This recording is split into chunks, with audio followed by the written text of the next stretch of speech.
daftar pustaka. Pak Binsar tadi bilang kalau Pak Binsar ketika melihat jurnal melihat daftar pustaka. Berapa banyaknya buku yang digunakan? Pertanyaan saya, kita melihat kuantitasnya apa kualitasnya gitu dari buku itu, karena sekarang ini katanya semua orang bisa bikin buku, jadi kebenaran atau keakuratan dari buku itu masih perlu diuji. Sementara kalau jurnal sudah dilakukan penelitian. Nah, jadi kalau kita bikin jurnal, apakah kita itu referensinya lebih banyak ke jurnal atau lebih banyak ke buku? Itu dulu. Terima kasih. Kalau sekarang ini semua jurnal, Bu. Ya. Ibu nulis apapun juga sekarang jurnal referensinya. Ya, kenapa referensinya jurnal? Karena jurnal itu sudah direview oleh pakar. Kalau buku kan tidak direview oleh pakar kan. Tapi kecuali disertasi atau tesis jadi buku. Beda, itu termasuk sebenarnya karya-karya penelitian ya. Kita sebutnya kalau kita buat karya penelitian maka referensinya harus buku-buku hasil penelitian. Tadi kan saya katakan kan hasil penelitian. Ya, harusnya begitu kalau kita ingin menulis karya penelitian. Tetapi bukan tidak boleh buku-buku lain. Tapi utamanya adalah karya-karya penelitian. Buku juga boleh, tapi bukunya harus merupakan hasil penelitian. Jadi saya katakan kalau misalnya Ibu Ida membuat buku macam buku apa ya, carilah yang hasil penelitian disertasi yang jadi buku, tesis jadi buku, gitu kan, atau jurnal. Karena buku-buku ini sudah diuji, sehingga kita tidak khawatir lagi. Tapi kalau orang terbitkan buku, kita tidak tahu penerbitnya siapa, kita cek lagi. Kita katakan bahwa referensinya kita uji melalui penerbit yang dianggap ada, gitu ya. Jadi nggak bisa kita asal masukkan. Tapi kalau kita mau, banyak orang masukkan data itu dari mana aja, boleh aja itu kualitatif. Tetapi dia tidak boleh satu. Misalnya begini, diambil dari internet tentang kata ini, itu tidak boleh satu. Mesti tambahkan 3 atau 5 divisi lain, dan harus ada buku yang sebenarnya sangat handal gitu. Jadi buku-buku lain itu hanya melengkapi aja informasi. Tapi tetap harus ada buku pilihan gitu. Jadi kalau Ibu Indah tanya, yang utama untuk saya kualitas sebenarnya. Dan kemudian juga tahunnya itu kan, jangan terlalu juga gitu. Kualitas. Begitu, Bu. Ya, baik. Terima kasih, Pak. Silakan yang lain. Pak, penelitian kuantitatif dan kualitatif itu lebih spesifik, itu bedanya di mananya, Pak ya? Baik. Kalau dia kuantitatif itu uji teori. Ya, uji teori. Apakah didukung data atau tidak didukung data, itu kuantitatif. Misalnya tadi kan masalah kan teorinya adalah kebijakan publik yang unggul itu perlu ada keterlibatan masyarakat. Misalnya gitu kan. Berarti kan kita mau buat teliti bagaimana kebijakan publik dan keterlibatan masyarakat. Nah, kemudian kalau kita buat kuantitatif, kita lihat aja gitu hubungannya kan, hubungan antara peran masyarakat dan keterlibatan kebijakan publik yang unggul gitu kan. Nah, itu kita lihat. Nanti ketika kita dapat, datanya kan induktif kan, kita kumpulkan data, itu mengkonfirmasi. Betul tidak? Menurut data-data di lapangan yang mengatakan bahwa sebuah kebijakan publik unggul itu perlu keterlibatan masyarakat. Nah, kalau dia kualitatif, dia membangun teori dari data, atau disebutnya grounded teori. Tapi kan kalau kita membangun teori dari data kan kita mesti pakar penelitian kualitatif. Penelitian kualitatif itu lebih susah. Karena itu biasanya penelitian kualitatif yang awal-awal ketika kita belajar didahului oleh kajian fokus. Walaupun kadang-kadang orang pakai kajian teori, itu sebenarnya kajian fokus. Kita lihat kalau kajian fokus itu dia tidak langsung dilibatkan dengan temuan data. Tapi kalau kuantitatif dilibatkan karena itu menjelaskan didukung data atau tidak didukung data. Nah, kalau di kualitatif kajian fokus itu hanya membuat desain penelitian menolong kita. Nah, kemudian misalnya kita mengatakan bagaimanakah proses perumusan kebijakan misalnya pendidikan, undang-undang pendidikan nasional gitu kan misalnya kan. kita buat, kita paparkan gitu. Itu tidak ada tesisnya. Kita jelaskan gitu, sumber-sumbernya kita dapatkan. Kemudian dari data-data itu kita membuat teori informasi itu. Tapi kan kita belum ahli dalam membuat teori. Berarti kita lihat kajian fokusnya, bagaimana sih hubungannya faktor-faktor itu, konsep-konsep itu dalam membangun teori. Kemudian kita bandingkan kajian teori atau kajian fokus dengan temuan kita yang kita rumuskan sebagai teori. Ada nggak relasinya? Ada kesamaan komponen nggak? Ada perbedaan nggak? Gitu. Nah, itu namanya kualitatif, begitu Pak Daulat. Oke Pak, terima kasih Pak. Memang kualitatif ini sebenarnya lebih sulit, tapi menarik sekali. Sebenarnya banyak penemuan-penemuan baru dari kualitatif. Ya, cuma memang tadi saya katakan penelitian mesti handal, mesti sabar, kan dia terus-menerus kan. Ya, kalau Bapak Ibu pernah baca bukunya Clifford Geertz ya, tentang budaya Jawa kan, dia bertahun-tahun tinggal di situ. Karena dia seorang profesor, jadi dari pengumpulan data-data kata-kata itu, kemudian dia bangun kan konsep itu. Nah itu namanya grounded theory. Kualitatif itu grounded theory. Jadi dari informasi fenomenologi juga begitu Bapak Ibu. Misalnya kita melihat tentang tentang harmonisasi kehidupan masyarakat di mana gitu di kota ini. Kan kita menanyakan kepada mereka kan tentang apa sih konsep faktor-faktor itu kepada mereka tentang harmonisasi kehidupan yang harmonis. Itu kan dia menjelaskan nilai-nilai itu kan, berarti kan itu kan fenomena kan, fenomenanya kan. Kemudian konsep-konsep itu dari fenomena itu tetap bangun konsep-konsep kan. Nah hubungan antara konsep-konsep itu kita bangun teori Bapak Ibu. Nah itu menarik untuk dikembangkan. Itulah saya katakan kenapa kita nggak buat itu untuk penerapan baru teologi segala macam. Nah, Pak Peter sekarang saya untuk pemberitaan Injil penerapan baru. Kenapa kita nggak buat? Kan jadi lebih efektif gitu kan, lebih bagus gitu. Jadi jangan disamakan semua daerah gitu.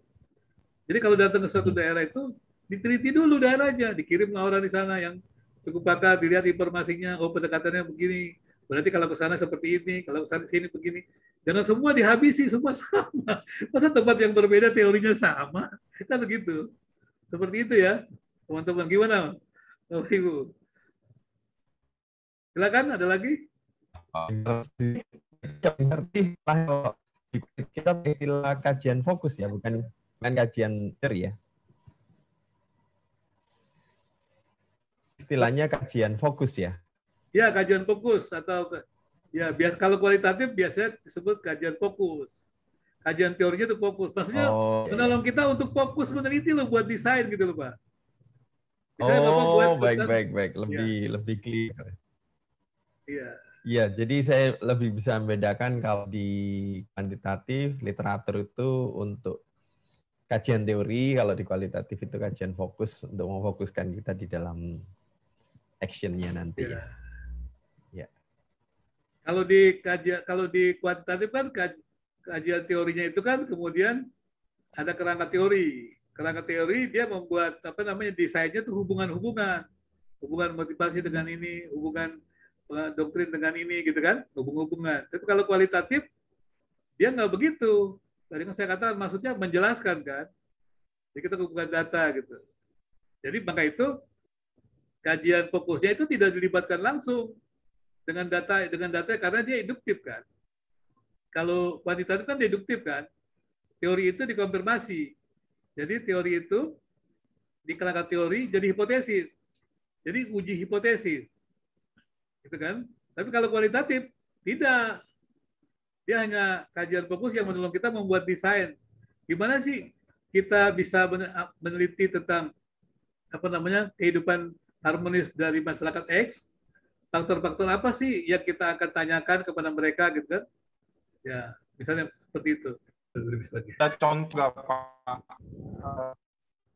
Penelitian kualitatif dan penelitian kuantitatif gitu Pak. Ada contoh nggak Pak yang bisa kami pelajari gitu Pak? Kalau contoh sih saya sih lumayan banyak, tapi gimana cara mencontohnya? Kalau penelitian kan besar. Kalau Bapak mau ambil boleh. Ini saya banyak disertasi di sini. Nah ini kuantitatif ini. Saya sebelah ini. Nah karena uji-ujinya ini banyak ini. Ini kuantitatif sebentar ini. Ini kuantitatif. Ya bisa gitu. Tapi kalau mau lihat ringkasnya bisa. Ada banyak. Kualitatif juga ada. Saya punya ini kuning-kuning kan. Punya banyak juga. Bisa gitu. Kalau mau buat disertasi yang kuantitatif gitu.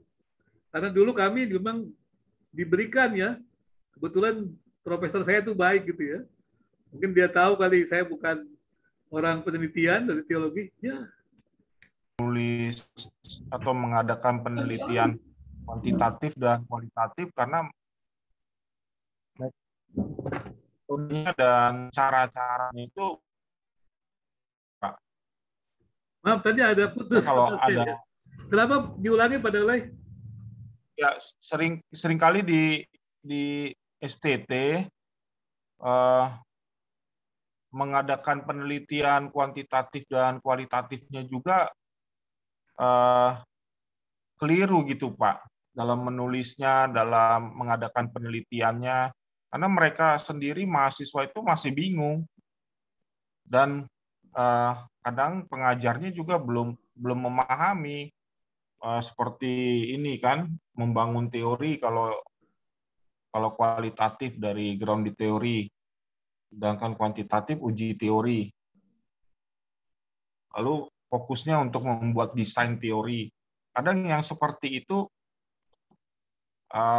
belum dipahami dengan benar gitu. Kalau ada contoh, jadi kita bisa contoh yang benar kan tentunya Pak dari Bapak gitu ya, bisa jadi model kami gitu Pak. Bisa Pak, bisa ya. Kalau sebenarnya sih pada umumnya sama sih Pak sebenarnya. Tapi memang persoalannya kan ya mungkin ya maaf juga ya. Harus saya katakan banyak orang yang mengajar mungkin tidak pakar di bidang. Saya sendiri kan juga cukup lama belajarnya. Lama sekali loh. Saya tuh belajarnya waktu di kampus itu 3 tahun itu hanya penelitian Pak. Mata kuliah saya banyak sekali. Kan saya mesti matrikulasi karena bukan dari penelitian kan, bukan dari pendidikan, kemudian saya matrikulasi. Jadi saya buat makanya seperti misalnya tes. Untuk teori tes itu saya belajar 9 SKS Pak. Teori tes, teori pengukuran mental itu, terus pengukuran, kalau tambah itu berapa tuh? Jadi ada sama kan tadi kan biasanya ada teori tes klasik ya. Kemudian yang modern psikometrika kan. Terus tambah pengukuran Pak. Itu hanya untuk buat instrumen penelitian. Saya 9 SKS Pak. Coba membayangkan gimana caranya tuh 9 SKS ya. Kemudian penelitian Pak. Kalau orang-orang dapat dokter kan mereka hanya 6 SKS Pak. Dokter-dokter di luar bidang saya itu 6 SKS Pak. Yaitu pertama adalah penelitian, mereka namanya penelitian lanjutan. Kemudian penelitian di bidangnya. Kalau saya penelitian lanjutan, penelitian di bidang PEP, kuantitatif, kualitatif, policy program, Bapak bayangkan aja tuh. Jadi saya dulunya sampai pusing tuh Pak. Hanya penelitian aja kan saya katakan tadi. Begitu saya buat penelitian kebijakan publik, ilmu saya nggak ada di kebijakan publik. Nah saya belajar terus. Di situ saya sadar kita itu tidak bisa jadi ahli segalanya. Kita mesti dengan orang lain. Jadi kalau teman-teman misalnya tentang penginjilan atau apa, kalau ingin buat penelitian itu, saya tanya dulu konsep-konsepnya. Nanti baru saya buat metodologinya. Tapi kalau saya disuruh teliti lagi, waduh lama lagi mengerjakannya. Itu dia. Jadi seperti itu Pak. Tapi kalau Bapak mau lihat contoh-contohnya, nanti kita kan pelan-pelan ini. Besok kan akan lihat apa? Setelah itu kan kita akan lihat prosesnya Pak. Sampai yang keempat kan semuanya. Itu ada. Tapi kalau Bapak mau lihat disertasi atau apa, ada semuanya. Ya. Nanti saya akan jelaskan semuanya. Kemudian tahapan-tahapannya gimana nulisnya begitu ya. Jadi kan kemarin juga saya sudah jelaskan bagaimana membuat instrumen gitu ya. Nanti kita review terakhirnya dari mulai awal itu gimana Pak? Apa penelitian kualitatif, kuantitatif gitu kan? Evaluasi begitu. Nah, itu kita akan coba juga ya. Karena kadang-kadang orang agak bingung antara data kualitatif dengan penelitian kualitatif gitu. Kalau paradigma itu tidak bisa dicampur. Jadi yang namanya mixed method itu sebenarnya tidak bisa dicampur. Ya, harus dahulu kualitatif, baru kuantitatif. Kalau Bapak Ibu buat paragraf juga, kan didahului kualitatif, baru kemudian kuantitatif kan, dan satu paragraf itu kan, nggak bisa dicampur. Karena dia paradigma. Jadi induktif dulu, baru deduktif. Induktif membangun teori, deduktif menguji teori. Jadi kalau Bapak buat kuantitatif itu menguji teori.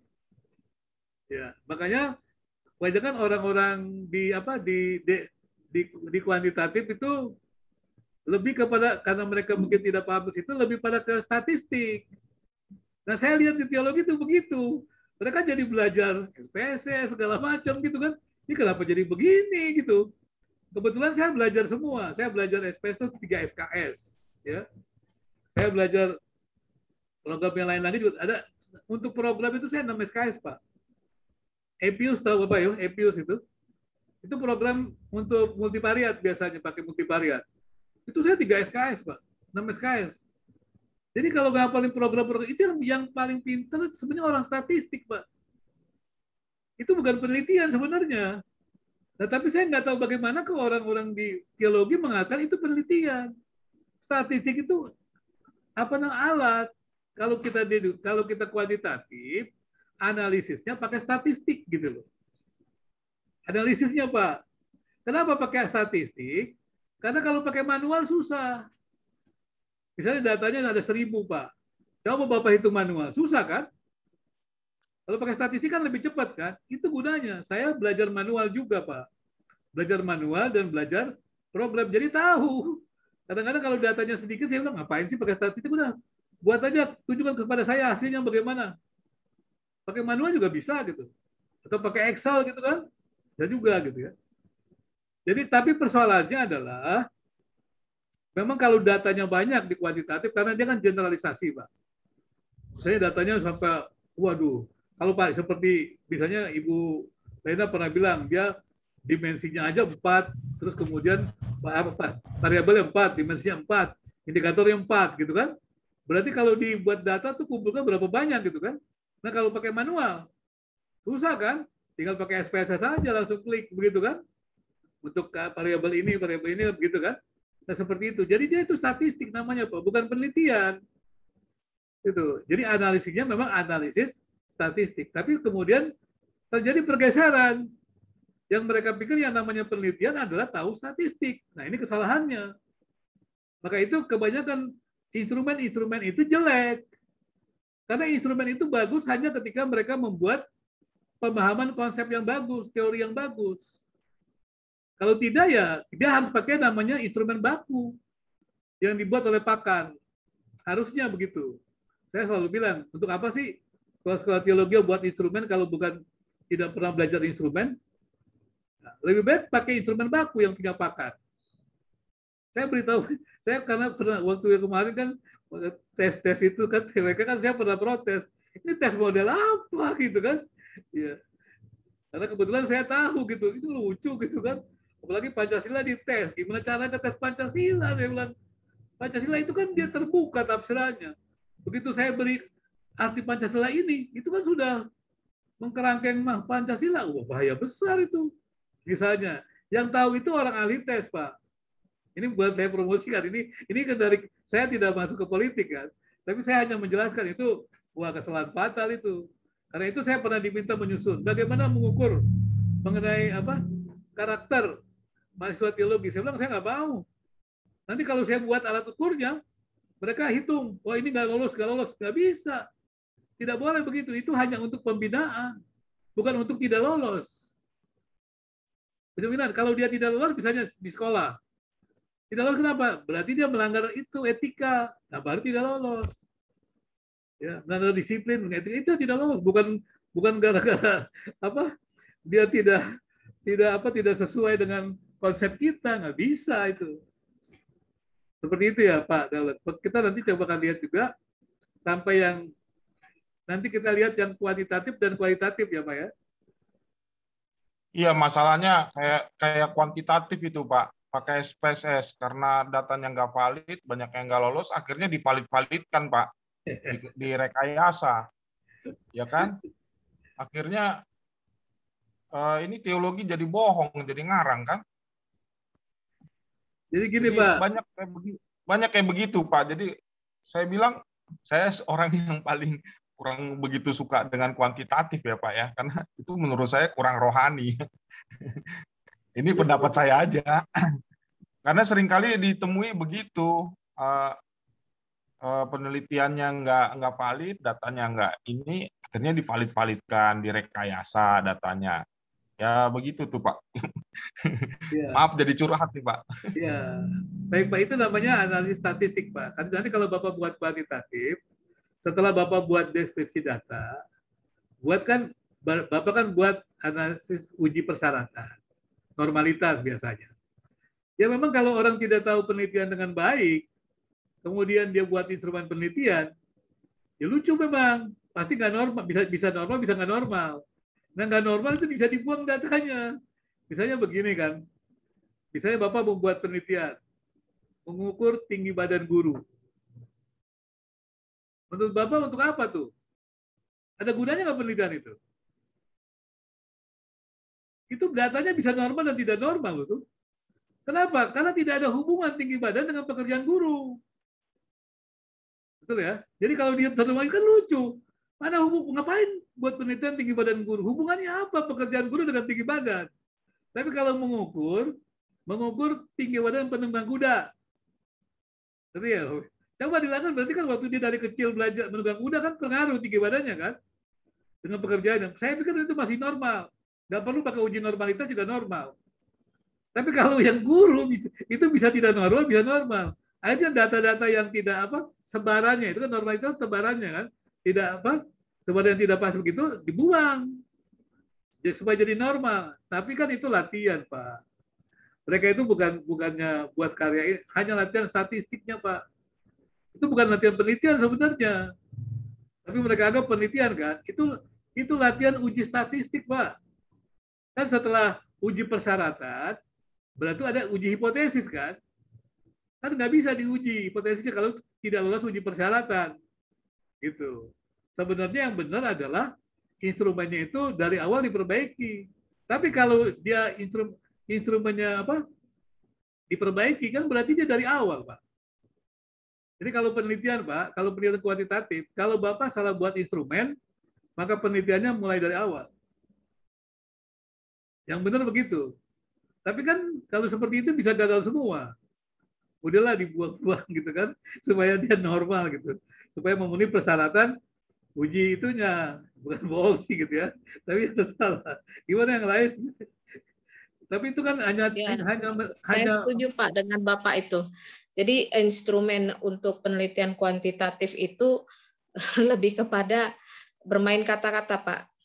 Karena dicocok-cocokin sepertinya seperti itu Pak. Makanya kelihatannya ini pendapat saya ya Pak ya.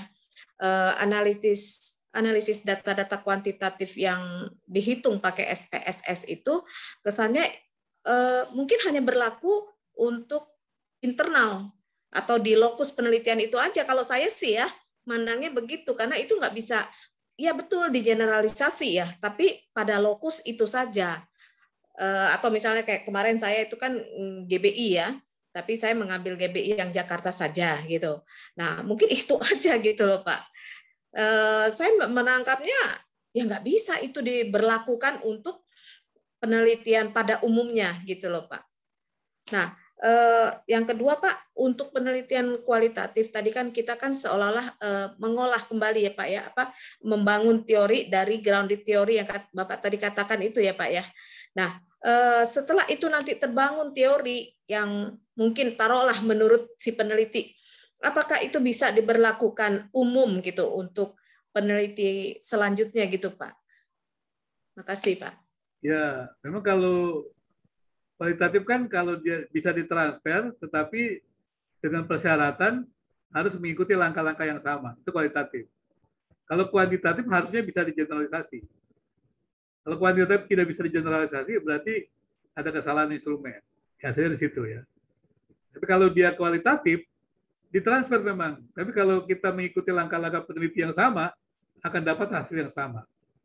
Karena salah satu persyaratan adalah proses pengumpulan data itu kalau dilakukan dengan cara yang sama, maka akan menghasilkan hasil yang sama. Kalau tidak, nggak ada dong kevalidan data tersebut. Dia tetap ada kredibilitasnya kalau disebutnya ya. Kalau di dalam itu kan kuantitatif biasa pakai validitasnya gitu ya. Kalau di dalam kualitatif kan kredibel kredibilitasnya. Berarti betul-betul pada waktu orang itu ditanya mengatakan begitu. Kalau orang lain lagi tanya kepada data itu, dia akan mengatakan begitu. Kalau kemudian ketika orang lain menanya, dia tanya berbeda, berarti peneliti pertama itu tidak teliti. Atau peneliti kedua itu dibohongi. Caranya bagaimana? Cari sumber lain gitu, cari sumber lain. Cari ikut yang lain tadi. Nah berarti misalnya, oh kok dia berbeda dengan yang ini, tapi dokumennya bilang begini. Nah berarti orang ini bohong. Mau yakinkan orang ini bohong atau tidak, cari informan yang lain. Oh ternyata sama, oh dia benar. Oh, jangan-jangan yang lain ini, yang ini dibohongi yang pertama. Gitu. Dia harus bisa ditransfer. Jadi penelitian itu bisa terukur, Bu. Jadi jangan khawatir kita ini sedang menghayal, datanya mesti tepat. Yang kelemahan dari, bukan kelemahan, kesulitan dari kualitatif adalah data itu mesti data jenuh. Artinya begini, kalau saya punya 5 sumber narasumber, saya tanyakan satu hal yang sama, maka 5-5-nya itu mesti menjawab hal yang sama. Itu baru disebut data. Kalau yang satu mengatakan berbeda, belum disebut data. Pasti ada yang berbohong. Misalnya begini, tanya ya, apakah di gereja ini selalu mengkhotbahkan tentang penginjilan? Dari 5 orang ini, 4 mengatakan iya, 1 tidak. Mesti dicari. Kenapa dia tidak? Dia bohong atau bukan? Hafal? Atau dia yang benar? Mesti dicari nih. Bisa jadi yang 4 ini hanya untuk menyenangkan kita kan? Oh ya, kita harus memberitakan. Padahal yang jujur ini 1 bisa. Nah, itulah kesulitan yang menjadi peneliti kualitatif. Kita harus betul-betul teliti. Cari informan segala macam. Karena kalau orang ditanya, belum tentu. Maka itu, kalau Bapak Ibu juga buat kuantitatif, hati-hati loh. Pasti angket begitu aja kan. Itu sebutnya kurang tepat juga. Diisi kadang-kadang mereka nggak ngerti kan. Harusnya angket itu kita datang sendiri, wawancarai. Supaya tepat. Gitu. Itu bisa terjadi kalau penelitian-penelitian yang berat. Tapi kan kalau di kampus biasanya kan penelitian awal, Bu. Jadi dia belajar meneliti gitu kan. Tapi kalau kita sudah mau menjadi pakar, mesti hati-hati tuh. Karena begitu kita share, wah berbahaya itu hasilnya kan. Seperti itu. Jadi kita mesti tanya orang itu betul-betul dia mengerti atau tidak, baru dia jawab. Kalau dia tidak mengerti, dia jawab, itu kan bukan data. Ya, begitu Bu Lena. Makanya kebanyakan terjadi seperti itu. Saya pernah ketemu itu. Orang buat penelitian, kok hasilnya, dia bilang waktu saya wawancari orang, dia bilang begini. Begitu saya kasih angkat, hasilnya begini. Ya Bapak teliti dong, saya bilang. Kenapa berbeda gitu kan? Jangan dibiarkan gitu. Nah, coba wawancara langsung, jangan kasih orang instrumennya angketnya. Jadi setelah kita suruh orang mengisi atau kita tinggal mengisi, kemudian kita datangi lagi, kita uji. Benar nggak hasilnya begitu? Jadi bisa berkali-kali. Itu namanya reliabilitas, konsistensinya. Yang disebut reliabilitasnya itu. Kalau hasilnya sama, ya, nah itu betul. Ada kontinuitas. Nah, berarti datanya ada data jenuh. Begitu. Gimana, Bu? Iya Pak, saya sedikit lagi saya tambahkan, dan juga di hasil daripada uji hipotesis di penelitian kuantitatif itu, rata-rata saya lihat mahasiswa itu ada bahkan di bawah 50 loh Pak, 50% gitu loh uji hipotesanya. Nah, berarti kan itu berpengaruh sedang, kan ukurannya kan tinggi, sedang, rendah. Nah, kalau kayak begitu kan ngapain diteliti ya? Buang-buang waktu gitu loh. Kalau apalagi ada yang berpengaruh misalnya hanya 30%. Selebihnya itu 70% itu pengaruh faktor lain katanya. Nah, faktor lain itu juga kan berarti harus dijelaskan juga. Jadi berapa kali penelitian seperti ini berarti nggak tepat dalam meneliti itu. Ya kasihan sih anak-anak yang baru-baru ya Pak, kalau betul-betul memang diharuskan untuk menghitung secara uji statistik itu Pak. Jadi begini Bu, kebanyakan pendidikan kita itu di teologi ya lemah ya. Harusnya dosen itu membimbing skripsi, tesis yang terkait dengan disertasi dia. Harusnya. Nah, coba bayangkan kalau dosen itu membimbing seseorang skripsi atau tesis, dosennya tidak ahli di situ. Jadi apa itu? Karena itu untuk akreditasi kan, kalau Ibu baca tentang akreditasi kan ditanya kan, mana karya ilmiah, karya akhir mahasiswa yang terkait dengan penelitian dosen. Itu bukan sekadar ditanya. Harusnya tidak boleh. Pembimbing itu tidak mengerti tentang itu. Kasihan, saya selalu bilang kan kepada teman-teman di sekolah teologi, perbaikilah penelitiannya. Kan ada roadmap penelitian, kemudian juga dosen-dosennya, tesisnya, disertasinya, taruhlah di kampus, supaya mahasiswanya baca. Jadi kemudian mahasiswa buat judul, coba aja kalau kampus yang di teologi, tidak ada dosen biblika, semuanya orang sistematika segala macam, mahasiswanya buat biblika. Jadi apa itu? Maaf ya, Bapak Ibu ya. Seperti itu, tidak ada orang sistematika. Semuanya orang pratika, buat skripsi, buat tesis, praktika. Jadi apa itu? Saya nggak ngerti gitu loh. Kasihan nggak dosen, mahasiswa seperti itu? Kasihan, makanya saya katakan, aduh, kita ini banyak salah ini. Nanti jadi apa dong mereka capek-capek kuliah, begitu lama, gitu kan? Untuk apa ada dosen? Kalau dosennya tidak mengembangkan penelitiannya, segala macam itu. Makanya saya juga kadang-kadang, ini gimana kita ini? Kita ini salah gitu kan? Kasihan dong mahasiswa itu keluar, jadi sarjana, jadi magister, dengan karya akhir. Kita tidak mati-matian ngurus, biarkan aja mahasiswa itu ngurus sendiri gitu. Cuma kita periksa citasinya gitu kan. Aduh, saya pikir kasihan dong, kompetensinya bagaimana nanti. Ini kita mesti memperbaiki memang. Saya sudah selalu bicara dengan teman-teman. Jadi tidak boleh mahasiswa itu membuat penelitian, tidak ada dosen ahli di situ. Tapi dosen juga kalau dia tidak ahli, jangan mau membimbing gitu loh. Ini semuanya dibimbing, padahal dia nggak tahu juga. Diterima aja, kan kasihan mahasiswa aja. Kamu Bu Sena ya, kalau dia berkaitan dengan itu boleh. Apalagi karya-karya kuantitatifnya belum ada gitu ya. Tidak ada penelitian kuantitatif yang bagus. Tiba-tiba dia membimbing dosen mahasiswa penelitian kuantitatif. Kira-kira jadi apa itu? Demikian juga kualitatif, tidak ada. Bisa bayangkan jadi apa nggak kira-kira itu penelitiannya? Seperti itu. Ya Bu Lena, ya saya pikir bagus tuh. Mudah-mudahan lah Bu Lena kita juga bisa dorong pelan-pelan gitu ya. Tapi untuk mendorong pelan-pelan kita mesti ahli Bu Lena. Mesti kita kuasai, kita mesti tulis dulu. Makanya saya nulis. Saya lagi belajar juga terus, mengembangkan. Jadi bisa bicara kan. Nanti kalau kita tidak berikan bukti, teman-teman tuh nggak mau. Yang penting kan saya udah lulus gitu kan. Ya udah terserah. Nah, sekarang kita mulailah dari diri kita gitu. Makanya saya bicara, dari kita mulai belajar sama-sama dan teman-teman juga membagi ilmunya, membagi realita. Akhirnya suatu saat kita bisa, kalau bisa kita buat grup, kita buat seminar kemana-mana begitu, sama-sama kita berbicara mengenai hal ini pergumulannya, kan kita sudah menolong. Kalau saya sih, kerinduan saya sih grup ini terus bisa kumpul gitu, kemudian kita bisa bicara di mana-mana, kita buat seminar, job, nah, masing-masing kita bicaralah, saksian, cerita gitu, kemudian sehingga dengan demikian bisa mendorong teman-teman memperbaiki penelitiannya. Kalau saya terus terang kasihan lihat mahasiswa teologi itu lihat karya-karya akhirnya. Kasihan kebanyakan. Karena dibimbing seringkali oleh orang yang tidak ahli di bidang. Betul nggak boleh?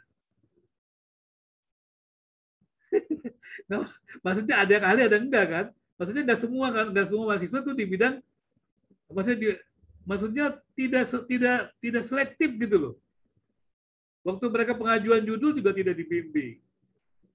Karena itu ketika ditanya kan, ada enggak mahasiswa gitu ya, yang kemudian mengutip itu tulisan-tulisan dosennya. Kan kalau lihat di Google Scholar-nya, kita keluar tesis gitu, kan nggak keluar kutipan-kutipan mahasiswanya. Saya juga Google Scholar saya kutip tuh orang-orang lain kan, kenapa bukan mahasiswa saya gitu kan? Harusnya kan mahasiswa saya, teman-teman kuliah kita kan, harusnya kan teman-teman dosen kita yang kutip kan. Kemudian mahasiswa, baru kemudian kita bertanding dalam dunia yang lebih luas. Bukan menipu, bukan. Kalau karya teman kita baik, kita kenapa nggak kita promosikan? Ya kan, masa orang lain promosikan? Nah, ketika kita promosikan, lembaga lagi promosikan. Jadi dalam dunia keilmian ini kita tidak bicara senang atau tidak senang. Tapi kalau memang mereka punya karya bagus, baik, ya udah kita dorong. Karena kan kebutuhan publik. Masyarakat butuh pengetahuan yang benar supaya bisa memperbaiki kehidupan yang lebih baik. Bukan yang terjadi kan sekarang tidak. Siapa saja boleh muncul bicara walaupun dia tidak ahli gitu kan. Parah kita ini kan jadinya kan. Gimana? Wah, sudah cukup lama. Saya tanya lagi sedikit boleh Pak? Oh boleh Bu Indah. Bu Indah nih kita berharap juga terus meneliti ya. Iya, pertanyaan saya sebetulnya udah ditanyakan Bu Lena ya. Jadi saya tinggal menambahkan. Saya sebelum Bu Lena tanya, saya udah mau tanya seperti itu. Pertanyaan berikutnya dari kualitatif ya, yang kualitatif. Nah, kualitatif yang saya baca adalah itu sampelnya kan tidak ada, Pak. Maksudnya tidak ada batasannya, beda dengan kuantitatif, ada hitungannya dalam pengambilan sampel. Tetapi kalau yang kualitatif kan tidak. Dikatakan sampai ke titik jenuh. Jadi artinya satu orang pun juga tidak ada masalah begitu. Betul ya, Pak? Nah, pertanyaan berikutnya adalah kalau cuma satu dengan penerapan yang tadi Bapak bilang asal langkah-langkahnya itu sama pasti menghasilkan yang sama gitu. Nah, tetapi kalau akhirnya itu apakah dengan sampel yang satu itu bisa menghasilkan teori, sementara di dalam kualitatif itu tidak disebutkan jumlah sampel yang harus diambil untuk mendapatkan satu teori. Nah, jadi satu saja sudah cukup begitu. Asal sampai ke titik jenuh. Pertanyaan berikutnya adalah pembuatan instrumen. Nah, tidak semua ahli itu membuat instrumen. Nah, kalau tidak semua ahli itu membuat instrumen, lalu seperti banyak orang harus membuat instrumen, pasti instrumennya tidak seperti apa yang diharapkan oleh si ahli pembuat teori. Nah, apakah itu yang tadi disebutkan akhirnya dalam dalam penelitian itu akhirnya ketika dianalisa jadi toleransinya banyak gitu ketika hasilnya. Jadi pembohongannya kata tadi Pak Daulat gitu sama Bu Lena banyak nggak benar gitu. Jadinya statistiknya itu statistik pembohongan terus akhirnya disesuaikan supaya akhirnya hipotesanya itu masuk gitu. Jadi gitu. Oke, terima kasih. Baik, yang terakhir, kalau pembimbingnya tidak ada di kampus kita, mintalah pembimbing dari luar kampus kita. Kalau juga tidak ada, suruh ganti judul. Jangan dipaksakan nulis, kasihan gitu kan. Ini kan sudah dikasih kelihatannya logis diterima gitu. Jangan, kalau tidak ada pakarnya, tidak ada dosen-dosen yang ahli, jangan diterima judulnya. Kemudian kalau mau diterima, minta pembimbing keduanya adalah orang yang ahli dari luar kampus. Diminta itu boleh dari luar kampus. Biasa di kampus-kampus kita begitu kan. Pembimbingnya dari kampus lain. Teman saya sampai ke Jogja lah pembimbingnya. Karena di tempat saya tidak ada gitu. Ada ke Bandung begitu. Jadi mesti dicari seperti itu. Kemudian yang kedua, pertanyaan pertama. Kalau satu orang bisa, caranya Bu Indah misalnya studi kasus mengenai anak nakal. Berarti Bu Indah itu mesti bersama dengan dia 1 tahun. Gitu, dengerin dia terus bicara, catat segala macam kan. Waktu dia merespon ini lihat, catat kelakuannya gimana, catat gitu kan. Bagaimana itu bisa seperti Clifford Geertz itu loh. Kan buat budaya Jawa kan dia di sana terus lama-lama kan. Bukan catatannya bisa. Tapi kalau kita tidak mau membuat triangulasi, seperti itu triangulasinya berupa itu respon-respon dia yang beragam.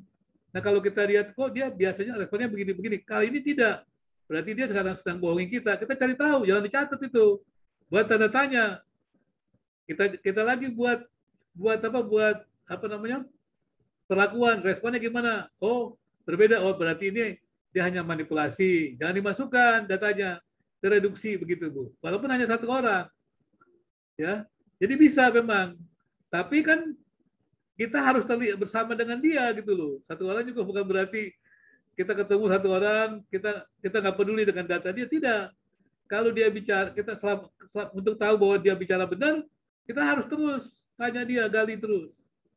Begitu Bu Indah, maksudnya begitu. Jadi walaupun satu orang, tapi penggalian datanya sangat mendalam.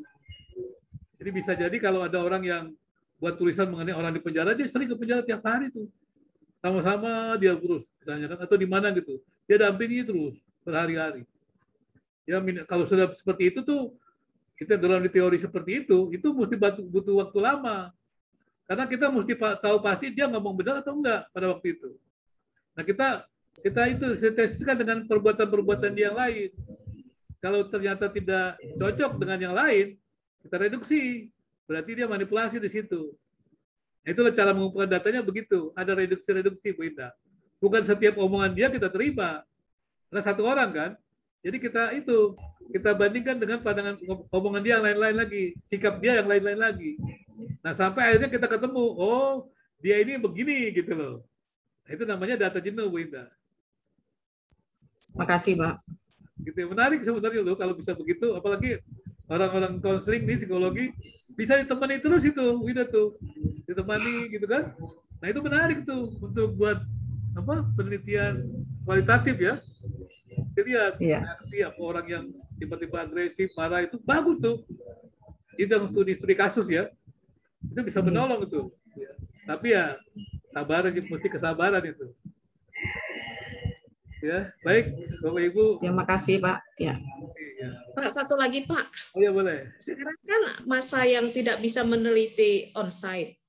Nah, itu aplikasi Google Form itu bisa kan kita pakai untuk ya entah itu isinya apa paparan yang singkat, jadi pakai Google Form gitu Pak. Bisa nggak Pak? Instead of ya mungkin wawancara boleh lah ya, tapi kalau langsung gitu kan nggak bisa ketemu Pak.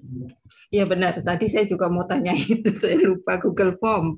Nah Google Form itu berkaitan sama instrumen kan, kalau Bapak tadi kan untuk mencapai keakuratan mesti orangnya diinterview, ketemu gitu. Nah kalau sekarang kondisinya kan nggak memungkinkan, iya kan? Iya, pakai Google Form. Baik. Betul Bu Lena, betul. Jadi kalau pakai Google Form kan berarti kan buat survei, ya kan? Makanya mesti buat juga pertanyaannya yang jelas, gitu kan? Jangan sampai jelas sekali supaya jawabannya juga Ya, maka kemudian kalau buat survei itu dibandingkan yang berbeda, surveinya dibuat kelompok-kelompok kan bisa kan?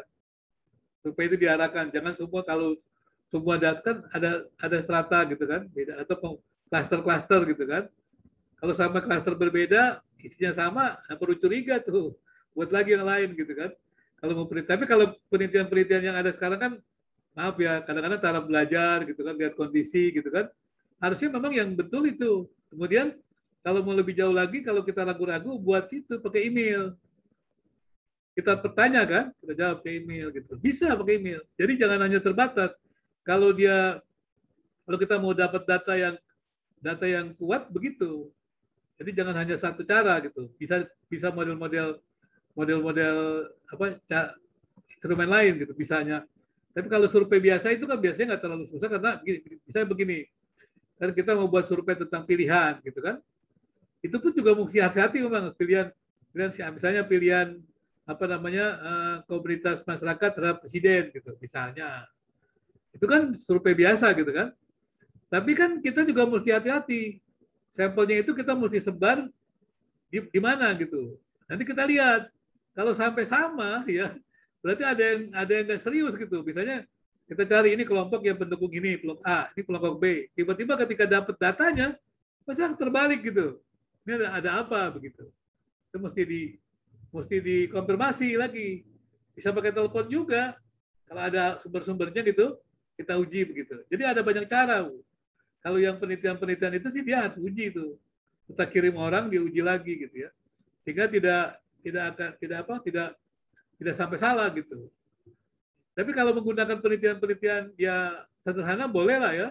Kayak Google Form gitu misalnya apa. Tapi saya katakan tuh biasanya kan dia survei-survei tentang kondisi itu ya mesti hati-hati aja. Sampelnya jelas gitu. Kemudian juga analisisnya kita lihat. Jangan hanya kita lihat Kalau yang sederhana kita ambil gitu kan, kita langsung lihat laporan data, kita analisis gitu. Tapi kita kan belum bisa mengerti apakah ini valid atau tidak. Gitu. Pertanyaan begini, apakah orang itu ngisi benar-benar atau tidak, gitu kan? Nah itu mesti dicari. Caranya adalah kita tahu sumber itu gimana, kenapa dia mengisi seperti itu. Nah itu kan, kita curigai lah gitu kan. Nah kalau sampai ternyata kita ada curiga, kita cari bentuk lain, tanya. Ya, bisa gunakan apa email atau mungkin telepon atau apa gitu untuk yang datanya sedikit gitu ya. Kalau datanya banyak ya kita bisa cari acak aja gitu ya, kemana gitu ya, yang mungkin kalau saya dulu pernah buat antara antara mahasiswa dengan pemimpin organisasi mahasiswa. Jadi saya pengen lihat kalau pemimpin organisasi mahasiswa mengatakan begini, bagaimana anggotanya.